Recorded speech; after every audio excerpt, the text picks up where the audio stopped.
Speaker कौमी assembly Qasim Suri साहब पर तलवार लटक रही थी कि उनके खिलाफ तहरीक अदम इत्माद आ रही थी, लेकिन वो मामला सुलझ गया है। बड़ा ही कमाल हो गया, अचानक कैसे हो गया।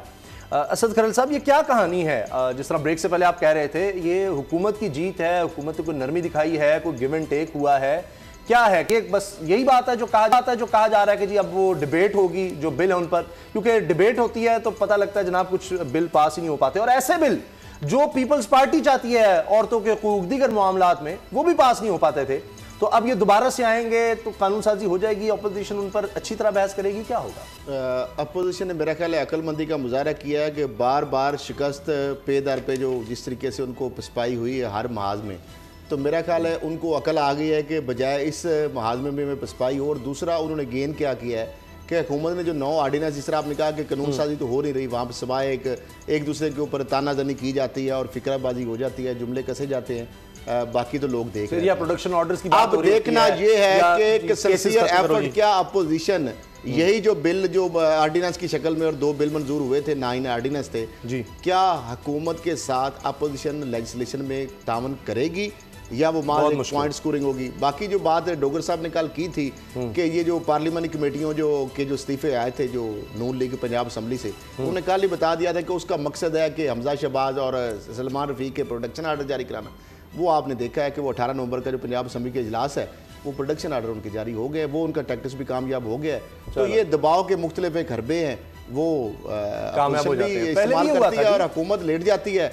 तो इससे पहले ही बेहतर है कि फिर आप ये जो काम करना होता है, कभी आप कर देते हैं प्रोटेक्शन ऑर्डर, कभी नहीं करते। मुझे तो ये समझ नहीं आती कि या तो आप हर दफ़ा कर दिया करें या ना करें, यानी एक ही असूल होना चाहिए। दबाव पर आके हुकूमत ये करती है। बाबर डोगर साहब, ये किसकी जीत है जी? कासिम सूरी साहब के खिलाफ अब तहरीक नहीं आएगी और अब डिबेट होगी जनाब, सारे कवानीन जो हैं वापस लिए जाएंगे और अब बहस होगी, पता नहीं फिर कितना वक्त लगेगा और उसके बाद जाकर पता नहीं पास हो सकेंगे या नहीं हो सकेंगे। देखिए उसामा साहब, तो कासिम सूरी साहब ने जिस तरह से ऑर्डिनेंस पास करवाए थे उस पर अपोजिशन के तहफ़्फ़ुज़ात थे, इसी वजह से ही उनके खिलाफ नो कॉन्फिडेंस मूव लेके आए। ये अपोजिशन को भी पता था, सारे पाकिस्तान को पता था कि ये नो कॉन्फिडेंस मूव जो है ये उनके खिलाफ कामयाब नहीं हो सकती। ना अपोजिशन के पास नंबर गेम पूरा था, जहाँ उनके पास नंबर गेम पूरा था बल्कि ज़्यादा था, ये वहाँ पर अपना चेयरमैन नहीं ला सके, तो यहाँ पर जहाँ पर नंबर गेम पूरा है ही नहीं है, वहाँ पर ये कहाँ से ला सकते थे। लेकिन इसमें जो बड़ी चीज़ है वो ये है कि कासिम सूरी साहब ने और गवर्नमेंट ने बड़ी फ़रागदिली का मुजाहरा किया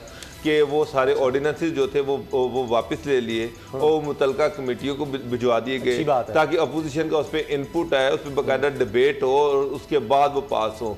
पार्लिमानी रवायत यही होती हैं कि जो भी बिल आना है प्रॉपर चैनल है। हाल की बात कर लेते हैं, ख्वाजा आसिफ साहब ने सारी तकरीर किस बात पे की जी? हम गारंटर हैं जी, मियाँ साहब को जाने दिया जाए जी, जुल्म कर रहे हैं, ज्यादती कर रहे हैं। आप निकाल कर देख लें, कम अज कम आधा वक्त, मैं बड़ा मोहतात होकर कह रहा हूं, वरना तो 70-80% जो अपोजिशन का वक्त है वो इसमें गुजरा कि जनाब ये सिलेक्टेड हैं, ये नैब देखें ये हमारे खिलाफ हो रही है, ये हुकूमत बदले ले रही है, जनाब जरदारी साहब के प्रोडक्शन ऑर्डर नहीं आ रहे, उनको सहूलतें नहीं दी जा रही, उनके साथ तब्बी तौर पर सही तरह डील किया जा रहा है, नवाज शरीफ साहब के साथ, शहबाज शरीफ साहब के साथ नहीं हो रहा। शहबाज शरीफ साहब आते हैं अपनी गिनाते हैं, हमने ये किया, हमने किया। मुझे बताएं आज तक कितनी को डिबेट हुई है किसी बिल पर? बता दें नजर। उसामा साहब, हुकूमत ने वैसे सीरियसली कितनी दफ़ा डिबेट करने की कोशिश की, मुझे वो भी बता दें। जब भी हुकूमत के मिनिस्टर्स आते हैं वो तो यही कहते हैं कि अपोजिशन सारी चोर है, ये सारे चोर हैं, डाकू हैं, यही तकारीर होती है। सर उधर से जब बात होती है तो ये जवाब कहते हैं जी हम देंगे। तो सर वो बिल्स को लेके आए, मुतलका कमेटियों को रेफर करें, उसके बाद उनको पार्लियामेंट में पेश करें और उनसे कहें कि इस पर डिबेट करें। खरल साहब अभी तो आएंगे ना, अभी तो हुकूमत ने तो फरागदिली का मुजाहरा किया। अब अवाम के वसी तर मफाद की खातर जो अवाम के जो रिलेटेड जो बिल हैं, जो एक इंतहाई अहमियत के बिल है, ये जितने भी बिल थे उसामा साहब, ये इंतहाई अहमियत के हामिल है। इससे आम आदमी जो है उसकी जिंदगी के ऊपर एक पॉजिटिव असरात आ रहे थे। जो पेंडेंसी थी, जो मुकदमात की थी, जो विसल ब्लोअर था, जो करप्शन की एरेडिकेशन के लिए मामलात हैं, जो आपकी सी है जो प्रोसीजर है, जो आपका अदालती और एक लंबे अरसे तक लोगों को इंसाफ नहीं मिलता, उसके लिए एक आसानियां पैदा की जा रही थी। और बहुत सारे इस तरह के जो पब्लिक से रिलेटेड बिल थे। कितनी लेजिस्लेशन हो चुकी है आज तक पाकिस्तान में? मुझे बताएं कितना अवाम को रिलीफ मिल चुका है उस सारी लेजिस्लेशन से? बस अवाम की बात की है ना अब आपने। अब खरल साहब के पास एक बहुत बड़ी एक वो देखिए बार जी है 12 नंबर सिंध की बात कर लें। देखिए जी वजीर सेहत सिंध ने कहा है चीहो साहिबा ने जो बहन है पहीचो अजरा पहीचो साहिबा जो जरदारी साहब की बहन है, उन्होंने आज ये स्टेटमेंट दे दी कि आज भी सिंध में बच्चे को कुत्ते ने काट लिया। उन्होंने कहा जी बच्चे कुत्तों को ना छेड़ें। तो ये उन्होंने बड़ा आला नुस्खा बता दिया है। लेकिन उधर जरदारी साहब की बहन डॉक्टर अजरा फजल पहीचो साहिबा जो वजीर सेहत है, और यहाँ पे डॉक्टर यास्मीन राशिद साहिबा वो वजीर सेहत है। ये 12 नवंबर 2019 की रिपोर्ट है, प्रोविंशियल इंटेलिजेंस सेंटर पंजाब की ये रिपोर्ट है। ये है कवरिंग लेटर। इसके अंदर इसका उन्वान है dog bite cases on rise amid shortage of anti rabies vaccine. इसके अंदर ये रिपोर्ट का जो मैं क्रक्स है, नाज़रीन को हम दिखाएंगे भी रिपोर्ट के ये सारे मंदरजात मैं आपको बता रहा हूँ कि वो रिपोर्ट लिख रही है। स्पेशल रिपोर्ट बनाई गई है, फील्ड स्टाफ ने मुरतब की है पंजाब हुकूमत के एक इदारे ने। पंजाब में हिफाजती इक़दामात के फुकदान और आवारा कुत्तों की बहुतात हो जाने और सैकड़ों सरकारी यानी उसमें DHQs हैं, उसमें तहसील हेडक्वार्टर्स हैं, रूरल हेल्थ सेंटर्स हैं और बुनियादी मराकज़ सहित BHUs हैं। इनके हवाले से जो उनके अंदर 10 यानी 1 जनवरी से लेकर 31 अक्टूबर 2010 तक 10 माह के दौरान जो लोग रिपोर्ट हुए हैं, इंसिडेंट जो जख्मी हुए हैं कुत्ते के काटने से, इस रिपोर्ट के मुताबिक वो 3034 उनकी तादाद है। ताम इस दौरान कई ऐसे वाकयात भी हुए जिनकी रिपोर्ट सरकारी इदारों और शफाखानों में दर्ज नहीं और ना ही कुत्ते के काटने से जख्मी होने वाले अफराद सरकारी शफाखानों तक पहुंच सके। ये मैं तर्जमा उसका वर्ड टू वर्ड कर रहा हूँ। उसके बाद हुकूमत पंजाब ने शॉर्ट करके हुकूमत पंजाब ने अपने बताया था सरकारी महकमों को कुत्ते काटने के हवाले से वाकयात के बारे में पंजाब बार से रिपोर्ट मुरतब करने की जिम्मेदारी सौंपी। इसके इदारे के फील्ड स्टाफ ने जो रिपोर्ट मुरतब की 1 जनवरी जिस तरह मैं बताया कि 19 से लेकर 31 अक्टूबर तक 304 दिनों में कमोबेश 3034 वाकयात यानी हर रोज़ 10 वाकयात, जिनमें 11 अफराद लुकमा अजल बन गए, जिनमें खवातीन और बच्चे भी शामिल हैं। 10 माह के दौरान कुत्ते के काटने से सबसे ज़्यादा 5 अफराद बहावलपुर रीजन में हलाक हुए, जबकि गुजरांवाला रीजन में 2 और रावलपिंडी, फैसलाबाद, सरगोदा और साहिवाल रीजन में कुत्ते काटने से 1 शख्स हलाक हुआ। इस रिपोर्ट में कहा गया कि यह डाटा सिर्फ ये मैं बताया कि सरकारी जो चंद हॉस्पिटल्स हैं उनका नाम उनसे लिया गया है, बाकी लोग जो इसके नहीं है। अब इसमें अगर देखा जाए, अगर बाइफिकेशन की जाए, सियालकोट में नंबर 1 740 सियालकोट और मियाँ वाली जो वज़ीर आज़म साहब का अपना ज़िला है वहाँ पे दूसरे नंबर पे है 422, और जहांगीर तरीन साहब का जो लोधरा है वो 359 है। बाकी ये इसके बाद सर्वे में ये बात आई कि 2091 जो शफाखाने सरकारी जो इदारे हॉस्पिटल्स हैं इनमें एंटी रेबीज वैक्सीन मौजूद ना थी, जिनमें हैरत अंगेज बात यह है कि 2 सरकारी टीचिंग अस्पतालों के अलावा 5 DHQs, डिस्ट्रिक्ट हेडक्वार्टर हॉस्पिटल और 27 तहसील हेडक्वार्टर अस्पताल, 77 रूरल हेल्थ सेंटर और 1621 सरकारी बुनियादी मराकज़ सेहत शामिल हैं, जिसमें शेखुपुरा रीजन के 146 जो सरकारी हॉस्पिटल्स हैं उनके मुआयने के दौरान सिर्फ 14 हॉस्पिटल में एंटी रेबीज वाइस जो रेबीज वैक्सीन है वो दस्तियाब पाएगी।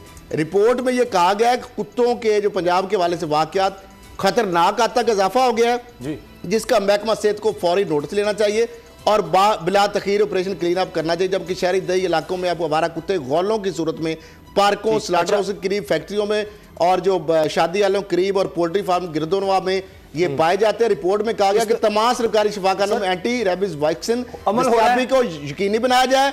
महकमा सेहत ने बताया कि इजराइल ने जो उनसे हम बात की हुई है, रिपोर्ट में भी लिखा हुआ है कि रिपोर्ट की बुनियाद तमाम जिला महकमा सेहत के अलावा बल्दियाती इदारों को भी हिदायत जारी कर दी गई कि आवारा कुत्तों को तलब करने के फौरी तौर पर मुहिम शुरू किया जाए, बुनियादी मराकज़ सेहत तक अमल हो रहा है।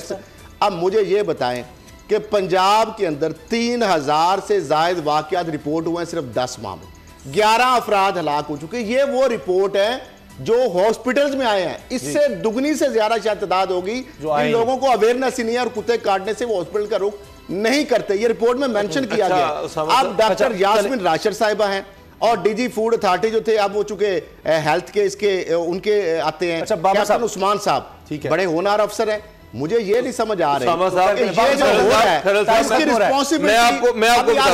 जरदारी ने जो ट्वीट भी किया है वो बात तो फिर सही साबित हो रही कि सिंध के ऊपर पूरा मीडिया फोकस किया हुआ है। बाबर साहब ये फिर ठीक है। आपको मजे की बात बताऊं, इन 6 महीनों में बजट पेश किए हुए 6 महीने हो गए। इन 6 महीनों में अभी तक 6 महीनों से पंजाब के किसी अस्पताल को कोई मेडिसिन नहीं दी गई, कोई मेडिसिन नहीं दी गई ना। अभी तक होता ये कि इन दिनों में जो अस्पताल हैं वो अपनी रिक्वायरमेंट भिजवा देते हैं, ट्रेंडिंग हो जाती है और वो सारा प्रोसीजर चल रहा होता है। तो अभी तक हॉस्पिटल से रिक्वायरमेंट्स ही नहीं मांगी गई कि आपको कितनी कितनी मेडिसिन चाहिए। पंजाब के DHQ और THQ अस्पताल जो हैं वहाँ पर अद्वियात नहीं है। अब उनको एक नई इंस्ट्रक्शन भी जारी कर दी गई है। वो इंस्ट्रक्शन ये है कि अगर आपके पास रेबीज के इंजेक्शन हैं तो एक एक दो हर एक के पास पड़े हुए हैं या दूसरे इस तरह की मेडिसिन हैं तो आपने कत्तन किसी पेशेंट को वो इंजेक्शन नहीं लगाना। क्या मतलब? क्योंकि अगर कल ऑडिट होता है तो कम से कम ऑडिट में ये आए कि जनाब हमारे पास रेबीज पड़े हुए हैं THQ, अगर आपने यूज कर लिया तो वो तो चले जाएंगे। क्या मतलब? तो कोई मर रहा है तो उसको मरने दे, आपने ये यूज नहीं करना, कागजी खा रहे हैं, इंस्ट्रक्शंस हैं। ये तो क्या और यही वजह है मेरा ख्याल, यही वजह है दिखाने के लिए कि जी रेबीज के इंजेक्शन पड़े हुए हैं हमारे पास है। तो अगर कोई मर गया तो उसको लगाया नहीं तो फिर तो ये तो नहीं लगाए जा रहे, ये तो कत्ल है। होने के बावजूद ये सूरत हाल है कि 5 DHQ 27 और 77 रूरल और 1621 जो है उनमें नहीं है, लेकिन ये है पड़े होने बचाव लीजिए। मेरा ख्याल है खुद इमरान खान साहब को वज़ीर-ए-आज़म को इसका नोटिस लेना चाहिए। कल क्या होगा बाबर डोगर साहब? कल सर नवाशी साहब की जैसे बाकी नवाशी साहब की कोर्ट में केस है तो अगर कोर्ट ने फैसला उनके हक में दे दिया तो हो सकता है कि शाम तक एयर एम्बुलेंस के जरिए से वो यहाँ से चले जाएं। अभी टिकट्स जो हैं वो इसके बाद ही वो कह रहे थे, लेकिन अब एयर एम्बुलेंस होगी तो ज़ाहिर है वो तो हो जाएगा। खरल साहब, मेरा ख्याल कल भी कोर्ट जो शायद हुकूमत की कोई ये करना पड़ेगा, ये भारी पत्थर उठाना पड़ेगा। मेरा नहीं ख्याल कि कोर्ट ये एग्जैम्प्ट करेगी उनको इंडेमनिटी बॉन्ड से। कोर्ट हुकूमत की जानब ही ये मामला रेफर करेगी क्योंकि ये, और दूसरा चूँकि दायराकार के वाले कोर्ट पे रहने दे, हमें जजमेंटल होने की जरूरत नहीं है। नहीं, जजमेंट मेरी अपनी एक टाइम खत्म हो गया है। फैसला जो तमाशा लगा हुआ है सड़कों पर और हुकूमत है कि हम इसके खिलाफ अपील में नहीं जाएंगे। सिग्नल आ गया है कि नवाज शरीफ साहब का जाना ठहर गया। सब्सक्राइब करें और बेल दबाएं ताकि कोई खबर रह न जाए।